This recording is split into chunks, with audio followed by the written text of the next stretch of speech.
Amen. So just for the benefit of the camera, and there have been a few other people join in the last couple of minutes, this is possibly my last presentation of this series for maybe a month. Next week I won't be presenting, others will present, and then the week after that, in 2 weeks' time, the Canadian Ministry are conducting an online camp meeting. A camp meeting via Zoom, similar to what Elder Parminda did in Portugal.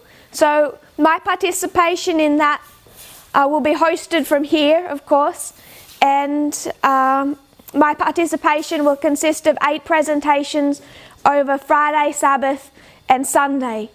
You'll be maybe happy to know that they're going to keep me to about an hour. So the 8 presentations is probably worth about 2 Sabbaths. So this is about possibly the last that I'll be doing of this series for about a month, but others will be presenting. So I want to try and wrap up some thoughts today. You can see that I've erased most of the board, and I was really sad to lose our growing list of conspiracy theories. I was growing quite fond of our growing list of conspiracy theories. It seemed that new ones could be added every week. I think we could have a whole board just of conspiracy theories if we put our minds to it and how they operate. We've lost our portion on the top left corner showing the compare and contrast between ancient Israel and modern Israel, the ancient idolatry and the modern idolatry through those, in each history, 3 particular dispensations, particularly considering the Alpha and the Omega. We looked a lot at those lines also through the lens of progression, which we'll do quite a lot of this morning. So I want to be able to, I wanted space, so that's erased. I've kept this bottom left-hand corner showing, this actually, I'm really grateful, Sister Josephine asked a question about what we're all teaching, and it was a really good question, because it actually helped us draw this out and think about what are we teaching, what are we challenging, what Adventist beliefs are we challenging. And I think what we were trying to demonstrate was we're not actually challenging the core conclusion. So when you believe that there's going to be a one world government, we all believe that. We all believe in the concept of the Sunday law. The Sunday law is the breaking of the Republican horn of the lamb-like beast. So we believe in the breaking of the Republican horn. We believe in church and state. We believe in true and counterfeit. We believe in secret societies. We believe in all of those things. But what we were working out together was, what does that look like for us compared to the Adventist church structure? The Adventist church structure and apostate Protestantism, because you can lump them in one. And we tried to demonstrate that through the study of idolatry. So we showed we believe in this. But there's 2 different definitions of what that looks like. One is this threat by saying that the threat is globalism. So Fox News will tell you that the threat is globalism. CNN will teach you that the threat is unilateralism.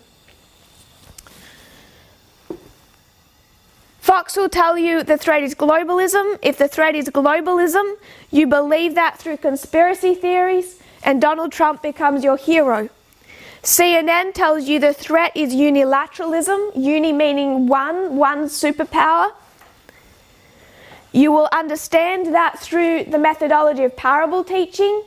Just one example is World War I plus World War II equals World War III, triple application. If you believe in this, Trump becomes the dictator. So while we believe the same thing, what you believe that looks like changes your perspective of where the threat is going to come from. And when you understand that Donald Trump becomes the dictator, it changes your entire worldview. At the same time, you're not challenging that core conclusion. You can do the same thing with secret societies. We all believe in secret societies. Protestants believe in secret societies. We showed that in 1798 with the Illuminati threat. Adventists, conservative Adventists, Walter Weiss, they all believe in secret societies. We believe in secret societies. We talked about that when we discussed dominionism, Seven Mountains theology. There's another movement that was how they defined ninja sheep, the people that they have in these seven mountains that are trying to take over or control the culture of the United States, particularly. And we went to Ellen White quotes to show that. We would define the Ku Klux Klan as a secret society. So both sides believe in secret societies. We disagree on what that looks like. And when you understand what that looks like, it changes your expectations or your entire end time worldview. So in anticipation, putting that to one side at the moment, this is a little bit of a detour. In anticipation of the Canadian Zoom camp meeting, for those of you that will be participating, I'd like to suggest a project, some homework. It's really difficult when we consider the lockdown, the change in travel plans. Schools have been cancelled. Even though we can do some on Zoom, many camp meetings have been cancelled. By now I was to do at least 3 camp meetings since Portugal. None of them have taken place. So our plans have been very much derailed. We were soon to have an international camp meeting. There was to be schools, weeks of studying together, digging out these lines and truths. So due to the shutdown, much of this has not been able to take place. And part of the difficulty is covering in about 1 or 2 presentations a week what we need to be remembering at this time. And I become concerned that we start to lose our place on the lines. So I want to suggest a project to anyone who's willing. Go to the lines that you know of, all the lines that show our experience. If you have copies that someone has done, some people have done online PDF copies. I try to suggest everyone, even if you have those online formally done copies of the lines, draw them yourself. And what I'd like you to do or think about doing is put a dot or a little person where you are on those lines. Take each one of them, go through them one by one and say, this is where I am on that line. So I'll give some suggestions of where to start. There are many more lines than this, but these are the ones that are in my mind.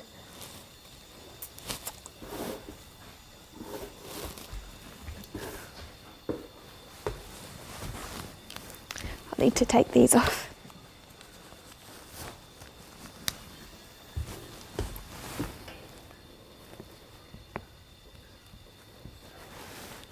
Take Acts 27.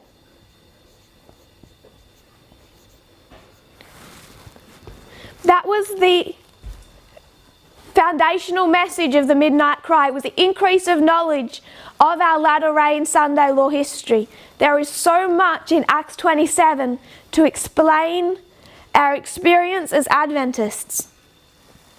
So take the study of Acts 27. There's 2 lines in that study, the ship of Adramyttium and the ship of Alexandria. For both of them, place yourself on that line. We're going to come back to Acts 27 in a moment. We all should know where we are in the history of the end of ancient Israel.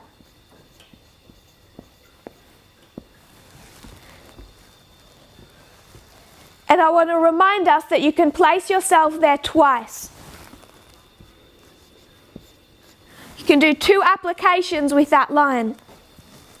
So end of ancient Israel times 2, Because in that history, we have the baptism and also the cross lining up with the same waymark. Elder Parminder gave a really good example of that in Portugal, explaining how we do that. Beginning of modern Israel.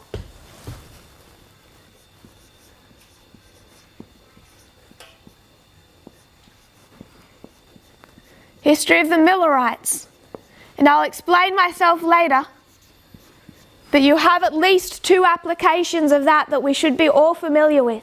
So, beginning of modern Israel times 2. Place yourself on that history twice. 2 different places. Doesn't matter if you make a mistake. Discuss it together. Do it. Discuss it with your brothers and sisters in the message who are around you. At least try to know where you are on these lines. Coming out of those applications, we can't forget the line of the priests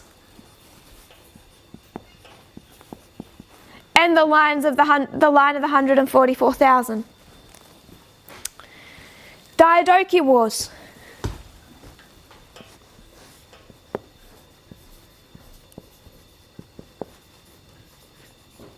Place yourself in the history of the Diadochi Wars. 2 world wars, World War I, World War II.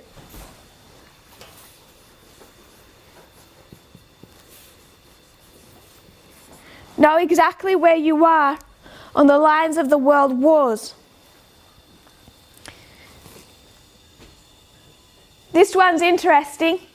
I'm not sure what people would do with this, but we've been studying since it was done in October 2018, and I've mentioned it a few times since. The compare and the contrast between the internal and the external. Compare and contrast internal and external. Remembering it's an election year. Revolutions. I'm going to lump them all into one.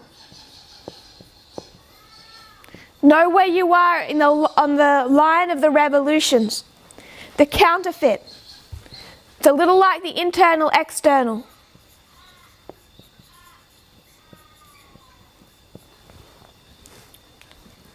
Know where you are in that history.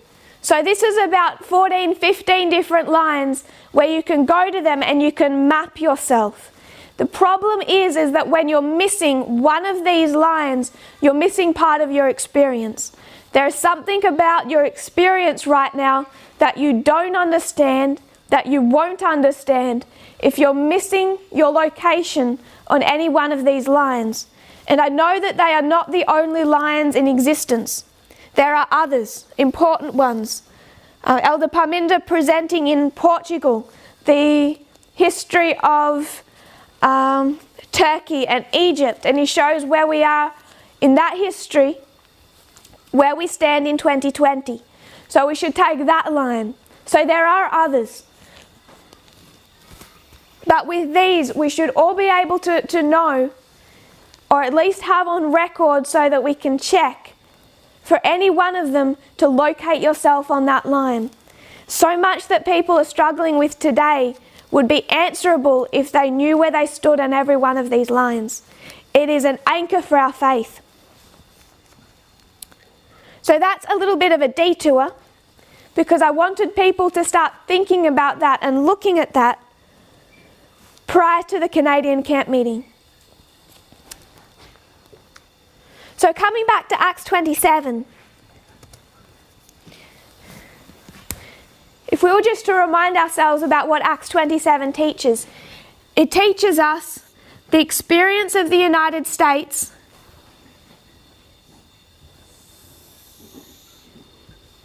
and not just the United States, but Adventism in 2 different histories. Sorry, in two different ways. It's going to show you what I will oversimplify and call the negative perspective of these institutions from 1989. And it'll take you all the way to the Sunday law. It's going to show the United States and Adventism, the United States through Felix and Festus, showing our theme of the United States through Agrippa, Adventism.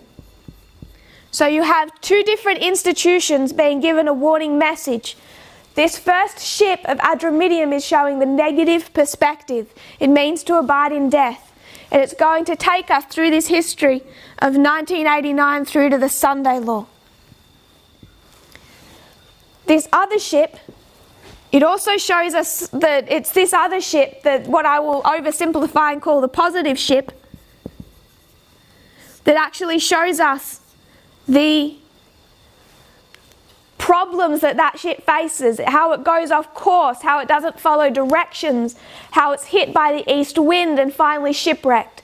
So there's negative aspects to this story, but overall it's portraying this ship as a good ship. It's designed to take Paul to his destination in Rome, where he is to spread the gospel. So it has its problems, but it's a positive perspective, and it takes you from 1798. And this positive perspective of the ship will show it begin in 1798. It will go off course in 1863. But it'll struggle through its history, fulfilling its job function. And it gives us quite neatly the dispensation of the 144,000. The early reign of the 144,000. That begins in 2001, has an increase of knowledge in 2019, it's formalised in 2021. So this second ship particularly gives us a neat perspective of that early reign dispensation for the 144,000.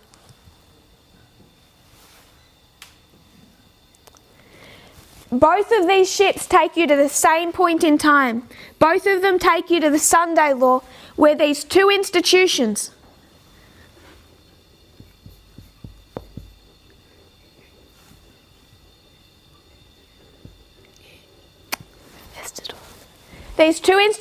are going to be shipwrecked.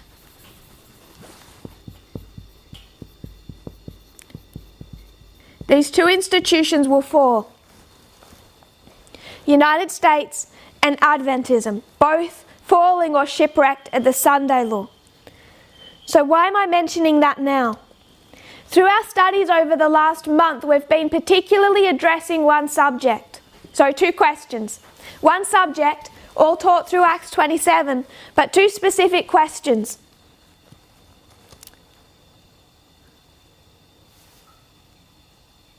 We took us in our studies to well before 1798. We went right back. I'll begin it on this line. We went right back to 1619. And this was a turning point year for the United States. In 1619, does the lamb-like beast rise up? No, it's 179 years before 1798. So it's almost 180 years before the lamb-like beast is described as rising up out of the earth. It's a year before the Mayflower even lands in the colonies. So in this year, there's just these small British colonies, and for the very first time, they institute a system of government, a representative government in the colonies. So you have the beginning of representative government, and at the same time as this representative government forms, you have through this representative government, within a period of weeks, the enaction of Sunday law and the arrival of slavery.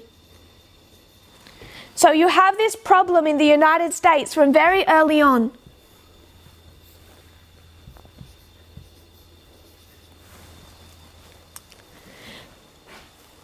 It's not lamb-like in 1619. There's nothing lamb-like about these colonies.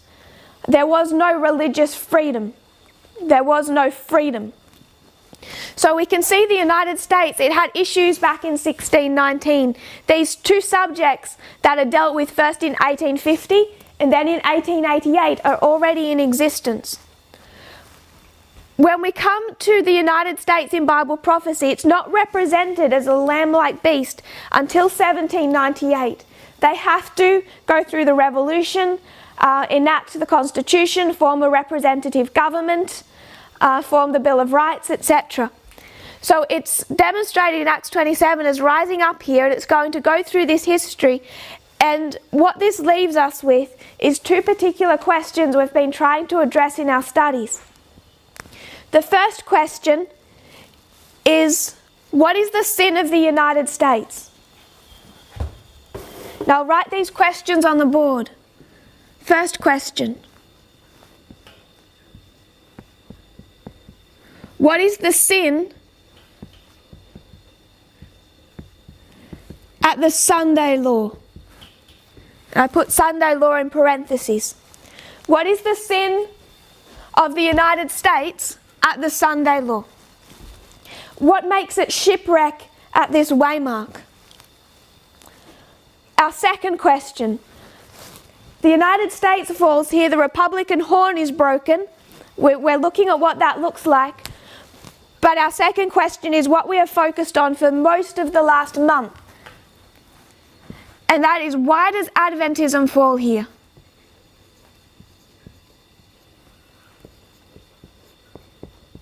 Why does Adventism fall at the Sunday law? So one question that we've been addressing relates to the institution of the United States. Another question we've been addressing relates to the institution of Adventism. And what we're trying to understand is why those two institutions fall at the Sunday law. The United States is going to enact a particular sin. We want to understand what that sin is. Adventism is going to fail when the United States enacts that sin. Why do they fail? We have spent most of our time on the second question, why does Adventism fall at the Sunday law? And we understood why it's going to fall at the Sunday law when we compared and contrast, went back to ancient Israel and recognized the Apis bull, the sin of idolatry, and the fact that we are following this in the footsteps of apostate Protestantism and have been for some time. Our worldview is on this side of the equation, and this is the side that's going to lead us to the Sunday law and to Adventism's acceptance of it.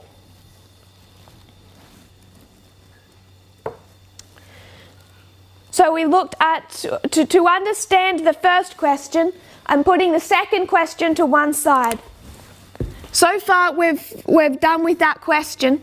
Why does Adventism fall at the Sunday law? The idolatry, the Apis bull, the conspiracy theories, Walter Weiss, all that we've done, Mary Relf to Walter Weiss, the conservative worldview. We've dealt with this question as much as we're going to for now. What I want to look at is, what is the sin of the United States? So this is the direction that we're heading in. To understand that, what we began to do is go back through this history and take our triple application. Our triple application being 1850,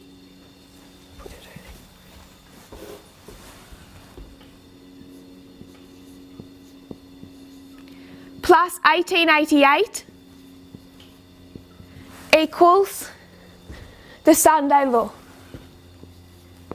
So America's sin in 1850 plus America's sin in 1888 equals the sin of the Sunday law. You could say this another way. You could say that the account of early writings plus the account of the great controversy equals the sin.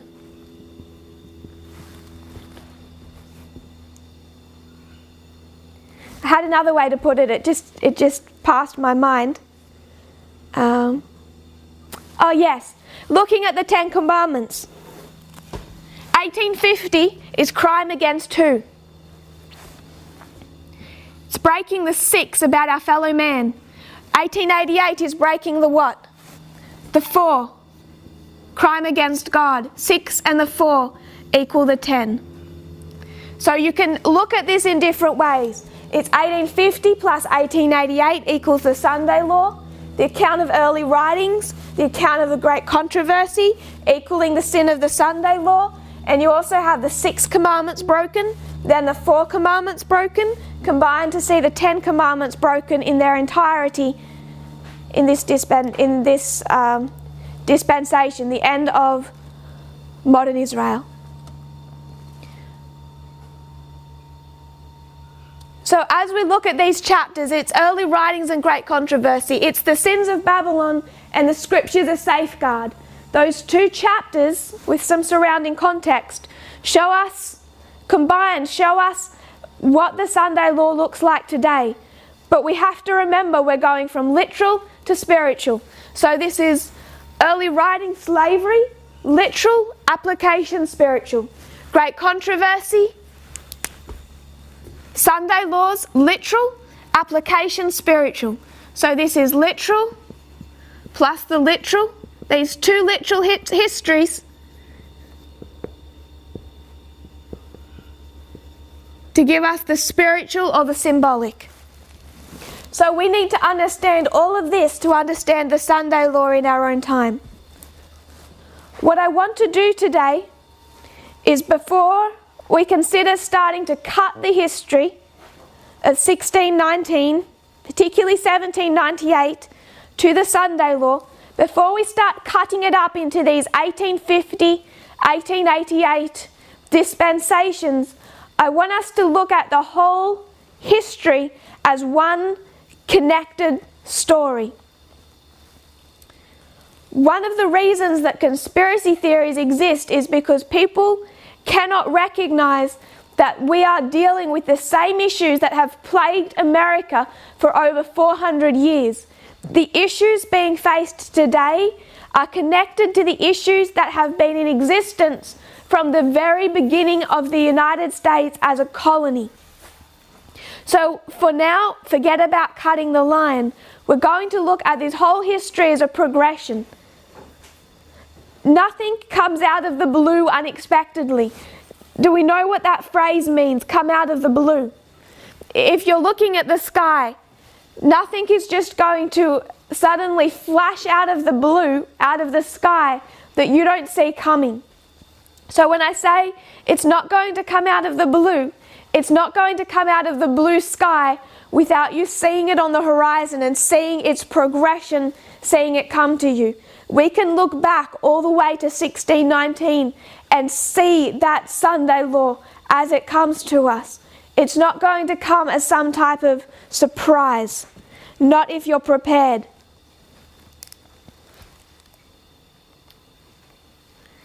So we're going to take this line. I'm going to rub out this, if you don't mind, I'll rub out here what we've done with Acts 27.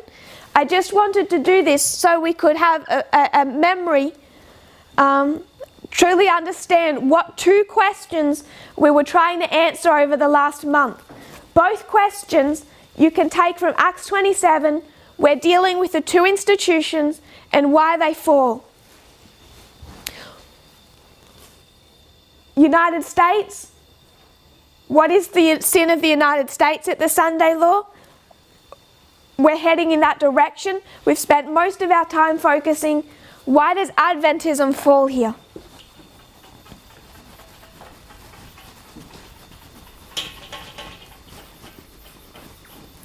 So I want us to look at the history of the United States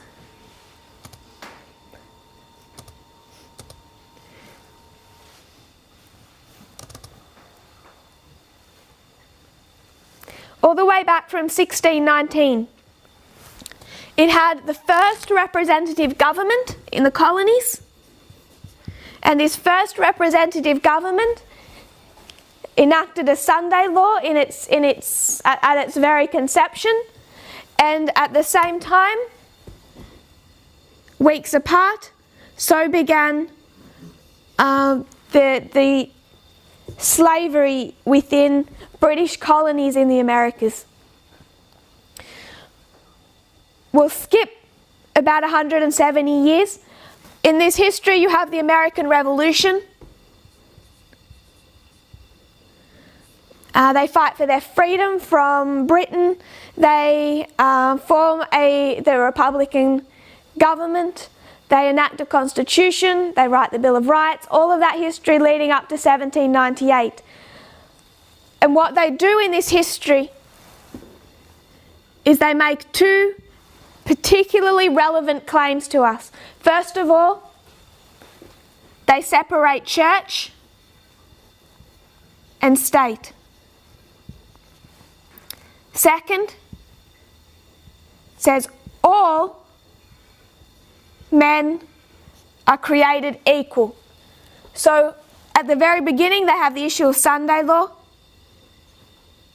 As they form this new nation, they separate church and state. They put this wall between church and state. The second issue of slavery, they say all men are created equal. We remember 1798 rises up like a lamb like beast. You have this issue over the election. John Adams versus Thomas Jefferson. But what this really represented was a split within Protestantism.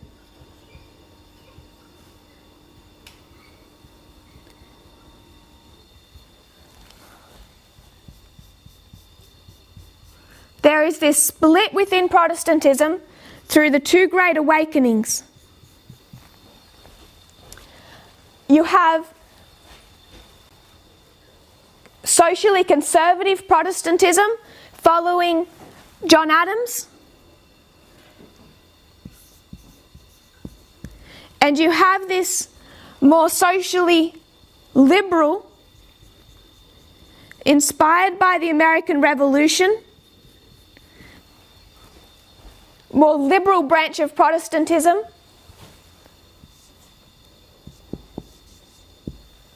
following Thomas Jefferson. In 1798, this conservative branch introduces conspiracy theories, the Illuminati threat to try and take down the enemies of John Adams on both sides of the political spectrum, Hamilton, Jefferson.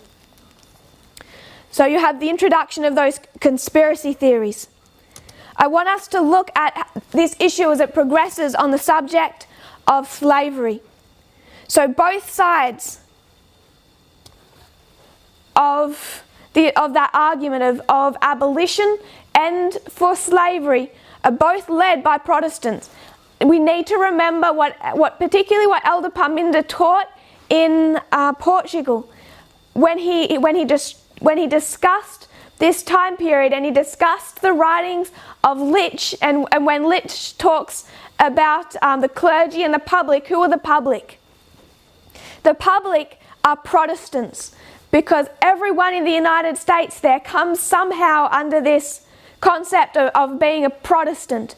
There's a few Catholics, they're not liked, they're persecuted, but essentially everyone is Protestant, if I can be a little bit broad with that.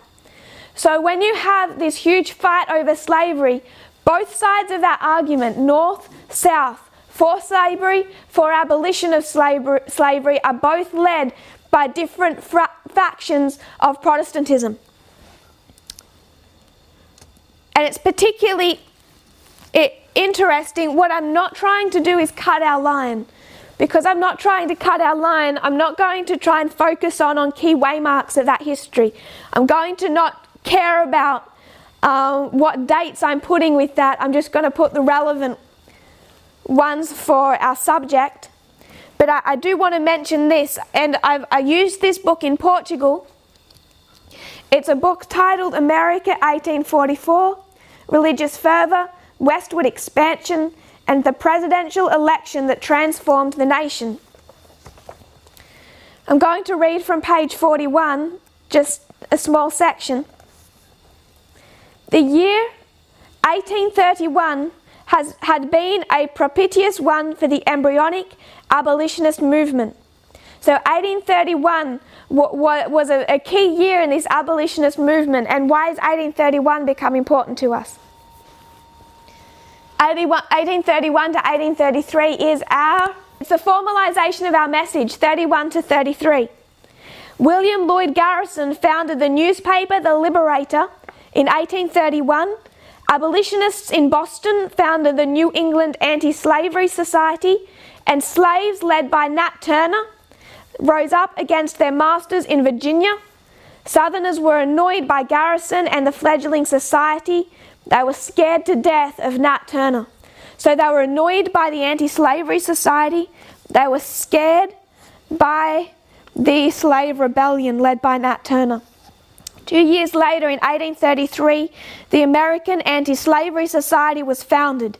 Its leaders soon launched a campaign to petition Congress to end slavery. So 1831 to 1833 are two key waymarks in that beginning of this key abolitionist movement. And if we go back a little more to 1824, in 1824 an English Quaker, Elizabeth Coltman Hayrick, published a bold tract titled Immediate, Not Gradual Abolition. She was the first of many devout women to defy the more conservative male leadership in the anti-slavery cause in both countries. Her influence was instrumental in the eventual passage of the Emancipation Act of 1833, which began the liberation of West Indian slaves, although she had died 2 years earlier. So she's an English Quaker. She's on both sides of the Atlantic, she's had this influence. In 1833, you have the Emancipation Act, beginning the liberation of West Indian slaves. So whether you're on either side of the Atlantic, these waymarks still become quite crucial. No less important were the female anti-slavery societies, where such noted speakers as the Quaker Lucretia Mott, Elizabeth Cady Stanton, the eloquent black Sojourner Truth, and others began their speaking careers. Most famous of all were Angelina and Sarah Grimke, Quaker converts from South Carolina, who spoke to the horror of the conservative clergy at promiscuous mixed male and female audiences. So it was promiscuous then to have a mixed male and female audience in an auditorium. Women were supposed to only address and teach other women. But these, to the horror of the conservative evangelicals, these women would address mixed audiences.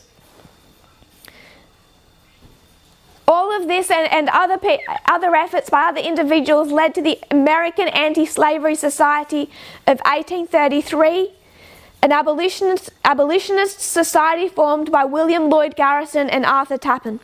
Frederick Douglass, an escaped slave, was a key leader of this society, who often spoke at its meetings. By 1838, the society had 1,350 local chapters with around 250,000 members. When you think of 250,000, that's quite a lot of members to this society when you consider the population in 1838. So, I'm not trying to mark waymarks in this history, but I do want to mark 1833 and the Anti-Slavery Society.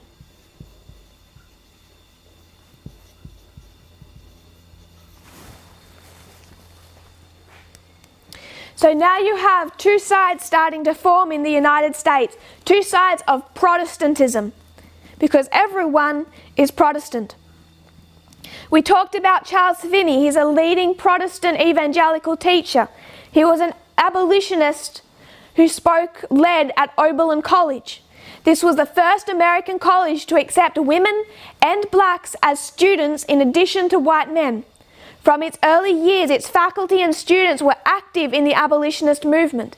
They participated together with people of the town in biracial efforts to help fugitive slaves on the Underground Railroad, as well as to resist the Fugitive Slave Act, the Sunday law of that time period. These people were on the right side of the Sunday law. So they are Protestants. Charles Finney he's a Protestant. So you have these two split sides developing through Protestantism. Conservative Protestants, socially conservative and socially liberal. This all leads up to 1844. In 1844, it all unravels for them. That growing tension over decades blew up into a schism in the three main Protestant denominations of the United States. It split the Methodist Church, the Baptist Church, and the Presbyterian Church. Those three denominations all divided in two, essentially along the lines of north and south. And this was the church split, the schism that was not reconcilable, that led them directly to the Civil War. And they split. Socially conservative were in favour of slavery, socially liberal in favour of abolition.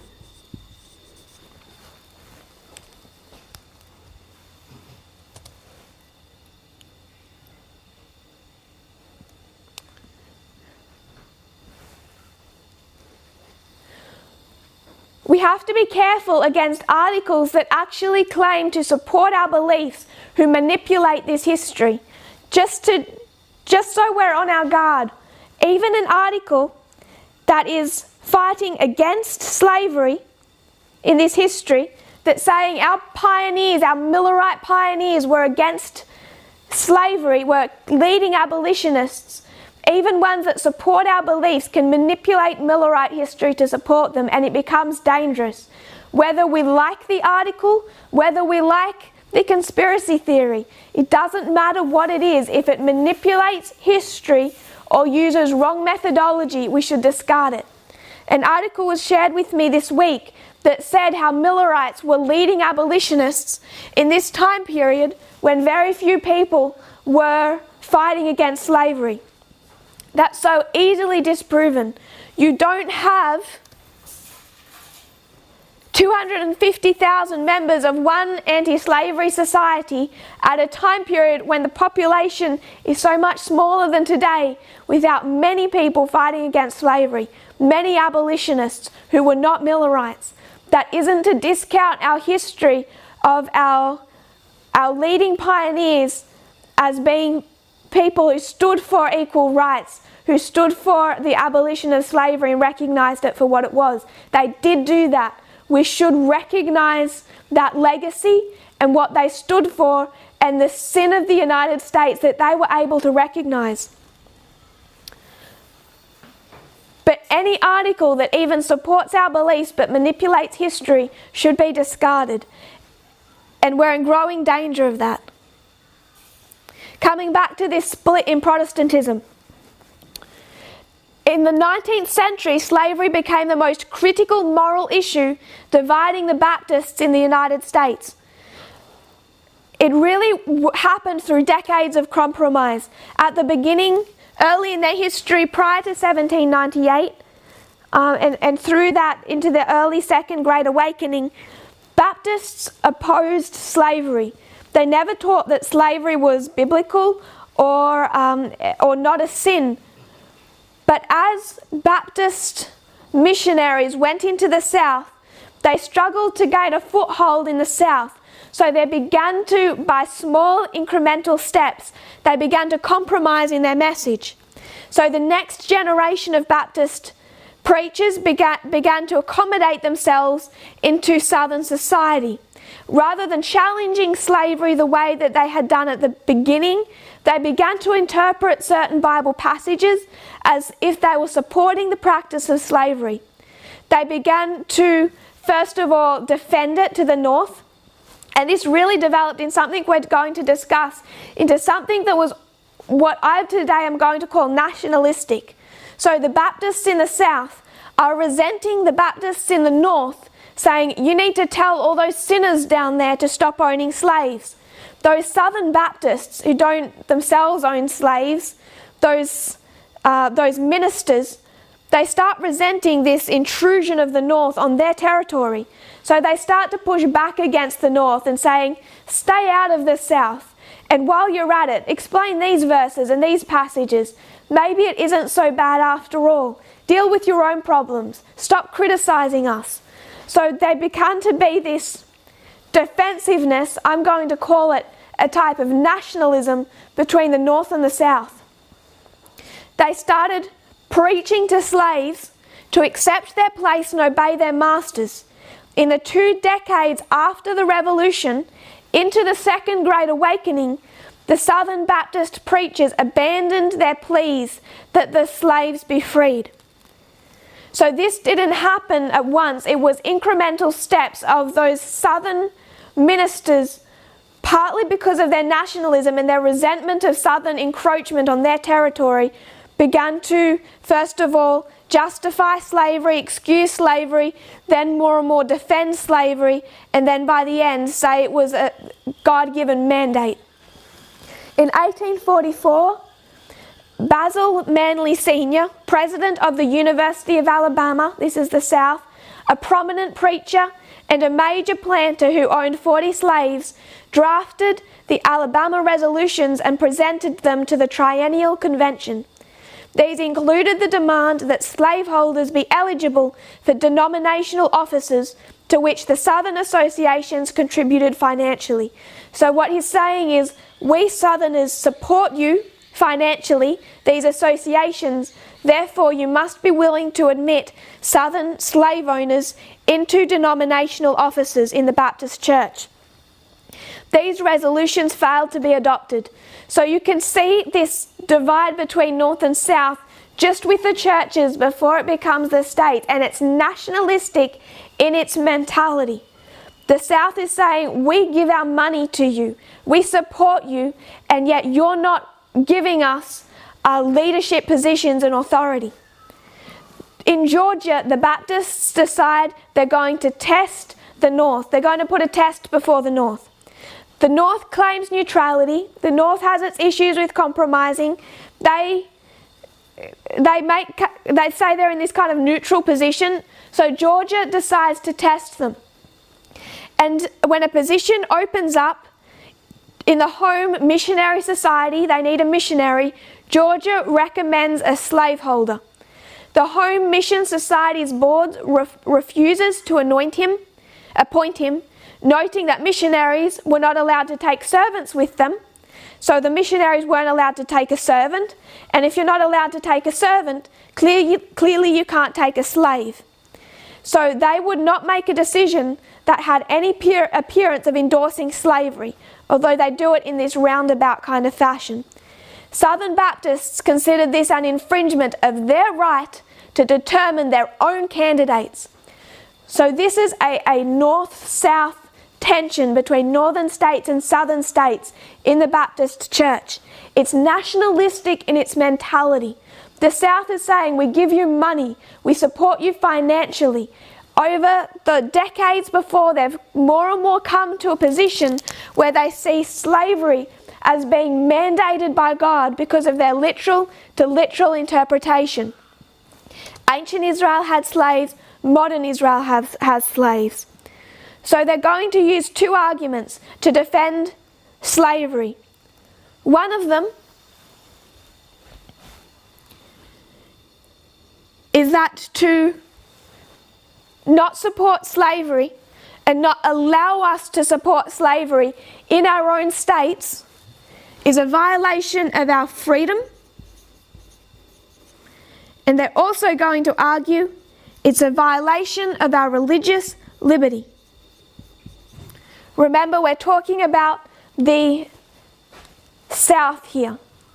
Their argument in defense of slavery, their argument against the North, you are violating our freedoms and you are violating our religious liberty to practice our understanding of Bible history and what God requires of us as a nation. religious freedom, and liberty. So this causes the split in the Baptist church, and it's quite similar in the Methodist and Presbyterian churches. There's a few other issues at play there too, but it all centers around the subject of slavery.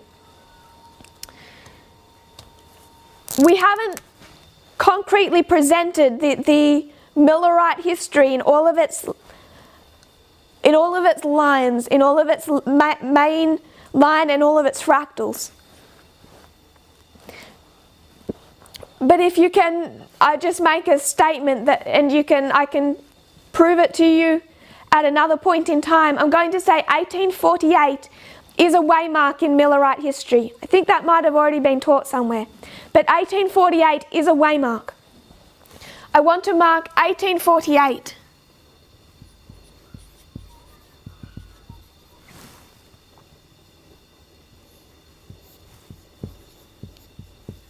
So we're tracking this split within Protestantism, but it also, all of these are Protestants. The government is filled with these Protestant men. You can't really separate these two issues. The title of the book that I was reading from, Sister Susan, is America, 1844. I'm not sure if you can read that. Religious Fervor, Westward Expansion, and the Presidential Election that Transformed the Nation. It's an interesting book. It goes through the forming of the Mormon Church, westward expansion, the annexation of Texas, the election, all of that history. So it's a good time to ask that question, because coming back to that 1844 election, what was that election over? That election was over annexing Texas from Mexico. Do we all kind of remember that history? 1844, there's a US election, there's this divide between these two political parties, and that divide is whether or not they will admit or they will annex Texas from Mexico and admit it into the Union as a state. And we discussed that in Portugal. So 1844 that election went on the wrong side of history.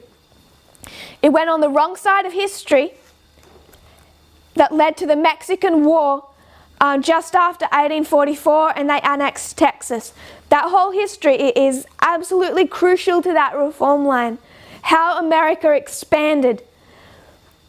So that's the subject of 1848 that we're about to discuss. When do we finish Sabbath school? Okay. 1848. I'm not sure if we're familiar with the man John C. Calhoun. I'll just write his name for a moment and then erase it.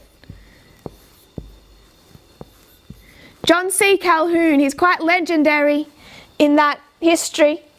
He's a senator from North Carolina, and he becomes a future spokesman, in the future, a spokesman for Southern secession. He was supportive, of course, of this American expansion into Texas. So what you have is this. In Portugal, I had Sister Kathy draw a wonderful map of the United States. So I can't do that. So I'm just going to have a blob. That's the United States. Somewhere over here, you have Mexico. I'm not trying to be realistic. Please don't.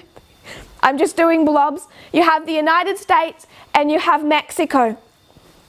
And they want to take Texas from Mexico. They decide in the 1844 election that's the path they're going to go down, American expansion. There was a phrase that began around that time. I can't remember. What was that phrase? If someone can think of it, put it in the chat. The manifest destiny. It was manifest destiny for the United States. Thank you, brother. Thank you. It was the manifest destiny of the United States to spread and take control over that whole, from sea to shining sea. I want us to think about the branch that we're talking about here. We're talking about this particularly southern, particularly social conservative, supporting slavery that's also supporting the expansion of the United States. John C. Calhoun, a senator from South Carolina, is a major part of that. I'm quoting him. I will quote him. He spoke in Congress January 4 of 1848. At the time, US and Mexican diplomats were in the midst of negotiating a peace treaty. So 1844, the United States decides to annex Texas. Then the following year, they go to war with Mexico. Might be 1846, I might be off there. But they go to war with Mexico in 1848. Both parties come to the table and they just start to negotiate a peace treaty to determine how much of Mexico will be admitted into the Union. Quoting Calhoun, how much of Mexico did the United States want?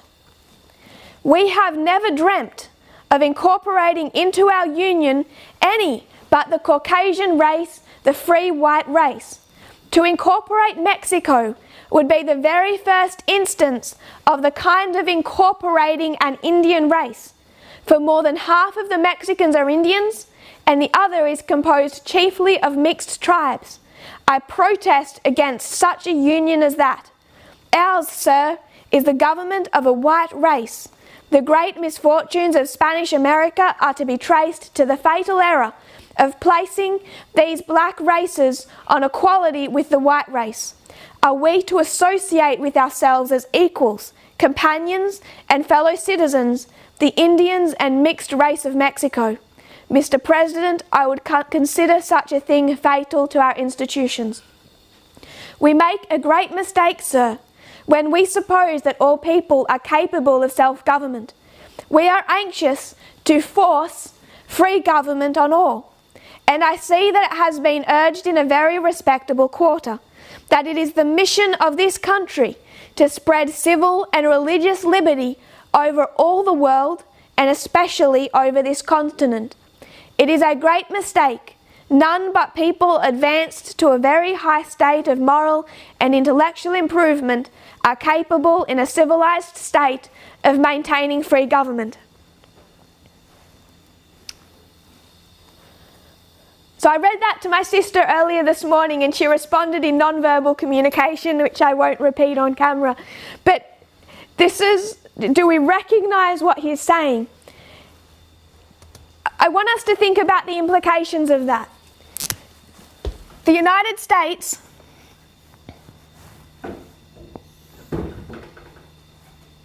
decides to take from Mexico. They could have taken more. They don't want more. Why do they not want Mexico?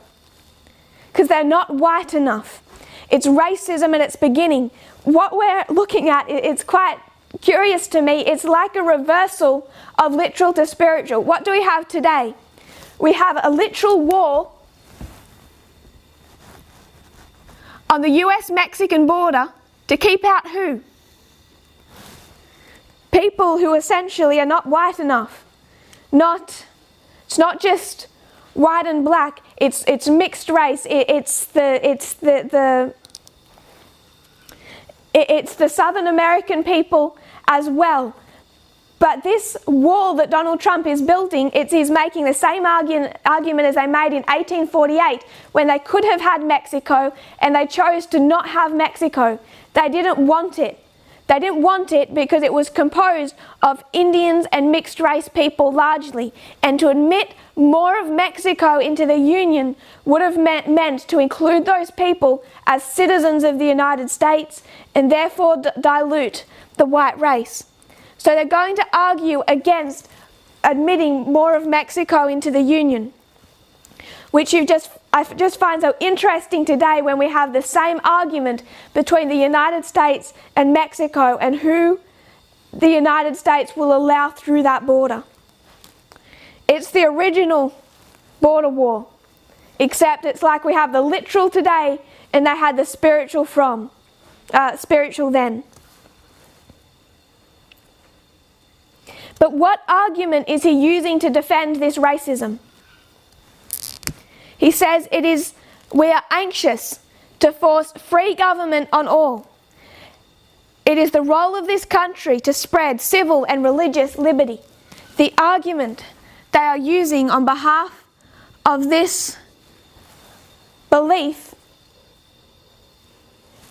is freedom and religious liberty, the role of the United States, the need to protect that role. So this is 2 years before the North and South come to their disagreement in 1850 and then resolve it with the Fugitive Slave Act. So in 1850 we have the Fugitive Slave Act.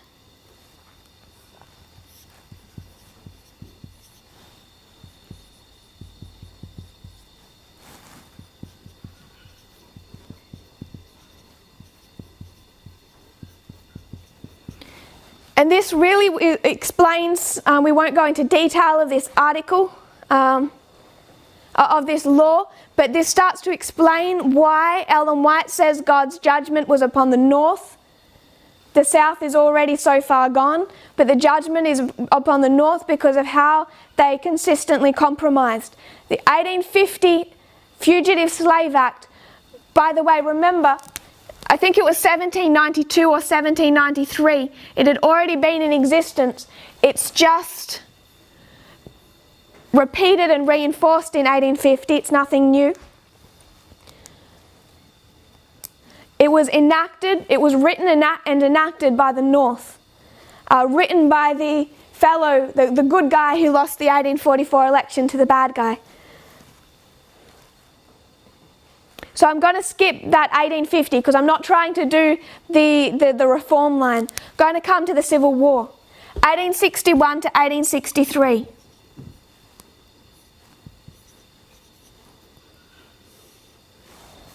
(1861 to 1863). Sorry, 1861 to 1865. The history of the Civil War. So now we have our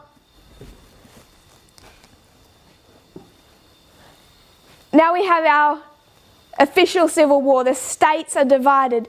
The churches within those states had already split. Now the states themselves are going to divide. I want to discuss a concept here that can become it can become quite a toxic subject. I hope that I'm understood in what I want to say about this subject. What I'm going to discuss is state rights. I know people don't like to discuss the role of state rights in the Civil War. And there's a couple of reasons why people don't like to do that. First of all, I recognise that the issue of state rights is broader than, it's not a simple issue. The Fugitive Slave Act was passed in 1850. How did the northern states manage to bypass that Fugitive Slave Act?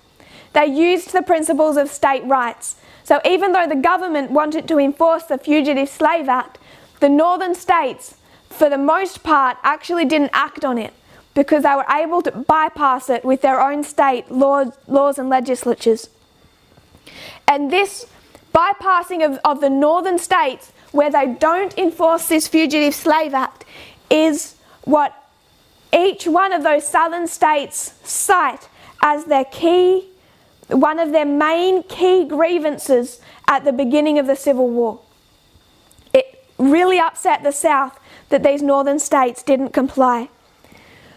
But we're talking about this time period of the Civil War, the presidency of Abraham Lincoln. Putting aside all his problems, you now have the right guy who's president. You have the good guy in. He's elected president on November 6 of 1860. Southern Carolina exploded with excitement at the news. We discussed Calhoun. He was representative of Southern Carolina. To many of the people there, Lincoln's victory was the signal that ended the state's ties to the Union. To them, it was the beginning of Southern independence. The day that Abraham Lincoln won that election, South Carolina lowered their United States flags and raised their state flag in its place. They were joyful. It was the beginning of Southern independence. It was the Southern states' attempt to secede based on the 10th Amendment argument that Lincoln's actions were designed to prevent, and this led to the Civil War. So, what I want to do to explain and defend this position of state rights is take you to the words of the states themselves.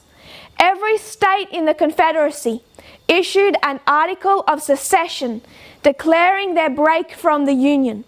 4 states went further than that: Texas, Mississippi, Georgia, and South Carolina. South Carolina, Calhoun, that link. All issued additional documents, usually referred to as the Declarations of Causes, which explain their decision to leave the Union. I'm going to read a little. I'm going to quote some of the words from these 4 states that wrote the Declarations of Secession. I'm going to start with Georgia. The people of Georgia, having dissolved their political connection with the government of the United States of America, present to their Confederates and the world the causes which have led to the separation. For the last 10 years we have had numerous and serious causes of complaint against our non-slaveholding Confederate states with reference to the subject of African slavery. Our northern Confederates, after a full and calm hearing of all the facts, after a fair warning of our purpose not to submit to the rule of the authors of all these wrongs and injuries, have by a large majority committed the government of the United States into their hands. So they're referencing back to the election of Abraham Lincoln. It's a grievance. The northern states have submitted the government into the hands of what these people see as abolitionists. The people of Georgia, after an equally full and fair and deliberate hearing of the case, have declared with equal firmness that this government shall not rule over them. A brief history of the rise, progress, and policy of anti-slavery and the political organization into whose hands the administration of the federal government has been committed will fully justify the pronounced verdict of the people of Georgia. The party of Lincoln, called the Republican Party under its present name and organization, is of recent origin. It is admitted to be an anti-slavery party. While it attracts to itself by its creeds the scattered advocates of exploded political heresies, of condemned theories in political economy, the advocates of commercial restrictions, of protections, of special privileges, of waste and corruption in the administration of government, anti-slavery is its mission and its purpose. By anti-slavery it is made a power of the state. The question of slavery was the great difficulty in the way of the formation of the Constitution. With these principles on their banners and these utterances on their lips, the majority of the people of the North demand that we shall receive them as our rulers. Remember what we said about Protestantism, about the nationalism that began to arise between the northern and the southern branches of the Baptist denomination. You're seeing the same thing now within the state governments. And what the South is saying is that the North, by this large majority, through that election, have elected a president who is opposed to slavery. It's an anti-slavery party in their mind, and he's going to violate the autonomy and the rights of the states. So it is a states' rights argument that they're making. South Carolina said this most clearly. The people of the state of South Carolina in convention assembled on the 26th day of April 1852, going back to 1852, declared that the frequent violations of the Constitution of the United States by the federal government and its encroachment upon the reserved rights of the states fully justified this state in then withdrawing from the federal union. So South Carolina wanted to withdraw from the union in 1852 because of this encroachment by that federal government upon a state's rights. But in deference to the opinions and wishes of the other slaveholding states, she forbore at that time to exercise this right. Since that time, these encroachments have continued to increase, and further forbearance ceases to be a virtue. So right back in 1952, they're protesting the encroachment of the federal government on states' rights. In the year 1765, they're going to go back. The portion of the British Empire embracing Great Britain undertook to make laws for the government of that portion composed of the 13 American colonies. So they're going to go back and say you had Britain, this central government, and you had 13 colonies. A struggle for the right of these colonies to govern themselves ensured self-government, which resulted in 1776 in a declaration by the colonies, quoting the colonies, that they are and of right ought to be free and independent states, and that as free and independent states they have full power to levy war, conclude peace, contract alliances, establish commerce, and to do all other acts and things which independent states may have right to do. I'm just going to finish this portion about states' rights and then we will close our first meeting. They further solemnly declared that whenever any form of government becomes destructive of the ends for which it was established, it is the right of the people to alter or abolish it and to institute a new government. Deeming the government of Great Britain to have become destructive of these ends, they declared that the colonies are absolved from all allegiance to the British Crown, and that all political connection between them and the state of Great Britain is and ought to be totally dissolved. So South Carolina is saying we are repeating the American Revolution for independence, and the argument is the right of the colonies or the states to freely govern themselves. In pursuance of this Declaration of Independence, each of the 13 states proceeded to exercise its separate sovereignty, adopted for itself a constitution, and appointed officers for the administration of government in all of its departments, legislative, executive, and judicial. For purposes of defence, they united their arms and their councils, and in 1778 they entered into a league known as the Articles of Confederation, whereby they agreed to entrust the administration of their external relations to a common agent, known as the Congress of the United States, expressly declaring in the first article that each state retains its sovereignty, freedom, and independence, and every power, jurisdiction, and right which is not by this confederation expressly delegated to the United States in Congress assembled. Under this confederation, the War of the Revolution was carried on, and on the 3rd of September 1783 the contest ended, and a treaty was signed by Great Britain, in which she acknowledged the independence of the colonies in the following terms. His Britannic Majesty, this is Article 1, acknowledges the said United States, and it names the colonies, to be free, sovereign, independent states, that he treats them with them as such, and for himself, his heirs and successors relinquishes all claims to the government, propriety and territorial rights. Thus were established by the two great principles asserted by the colonies, namely, the right of a state to govern itself and the right of a people to abolish a government when it becomes destructive of the ends for which it was instituted. And concurrent with the establishment of these principles was, in fact, that each colony became and was recognized by the mother country, writing in all capitals, a free, sovereign, independent state. In the present case, that fact is established with certainty. We assert that 14 of the states have deliberately refused for past years to fulfill their constitutional obligations, and we refer to their own statutes for the proof.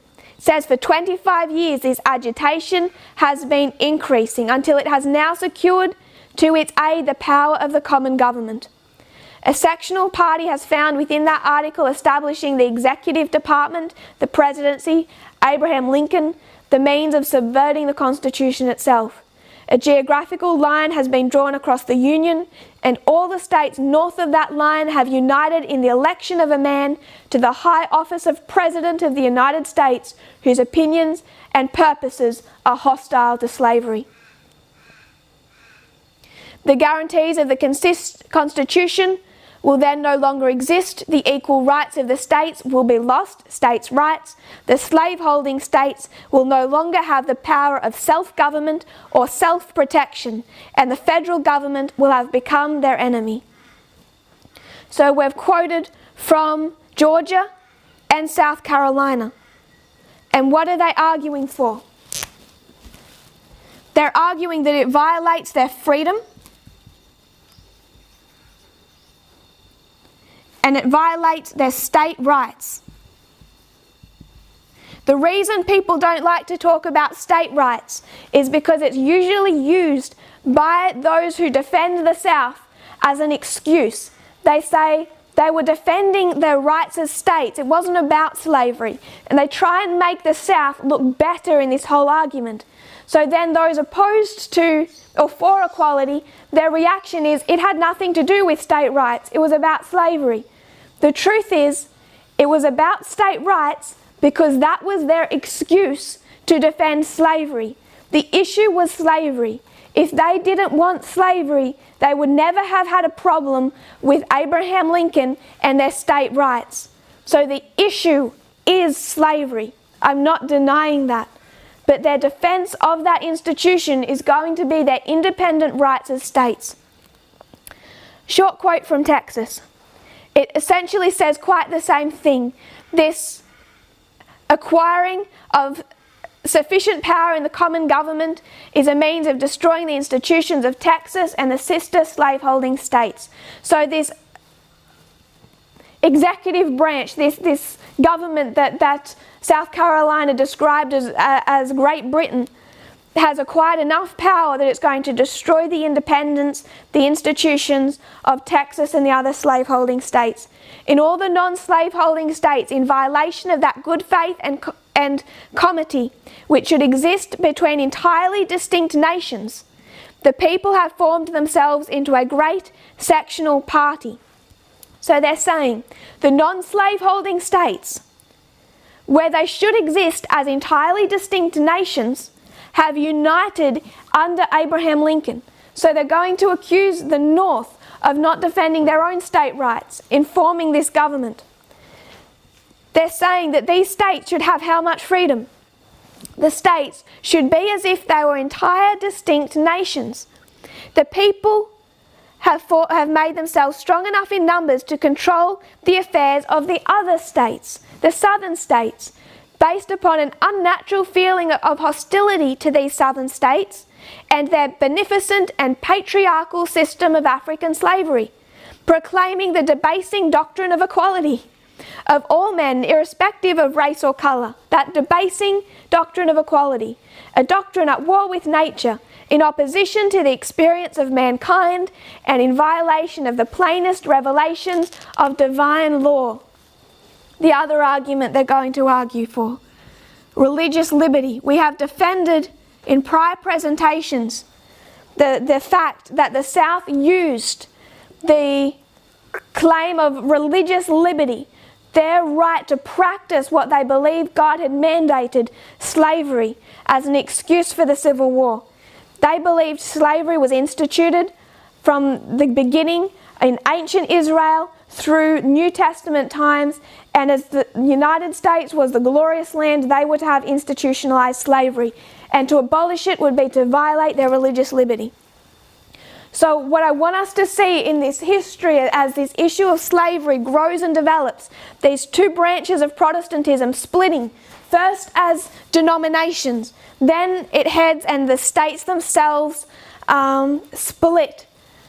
It's over this nationalism that has developed.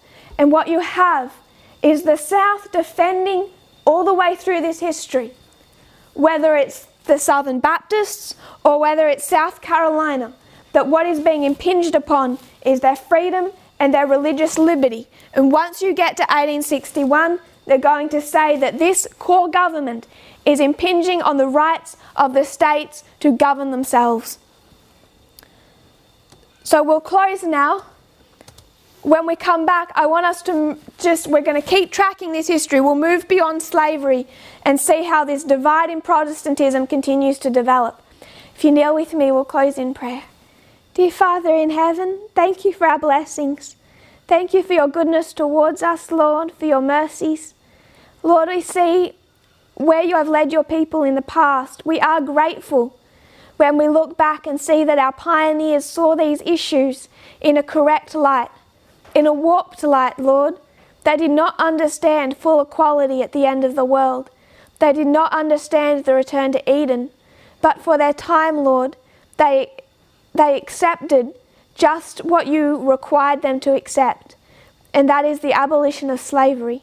I pray, Lord, that we will see these issues more deeply, that we will not be content with surface treasure, but that we will look deeper to see what is actually happening, what defences are being made to defend sin, what arguments are being made to defend nationalism, what is dividing the glorious land.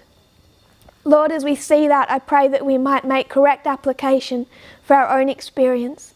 Thank you for your Sabbath day, and I pray that you will be close to all of those all over the world who are worshipping now, Lord, who are entering into Sabbath, wherever they are, Lord, that they'll have a blessed Sabbath day.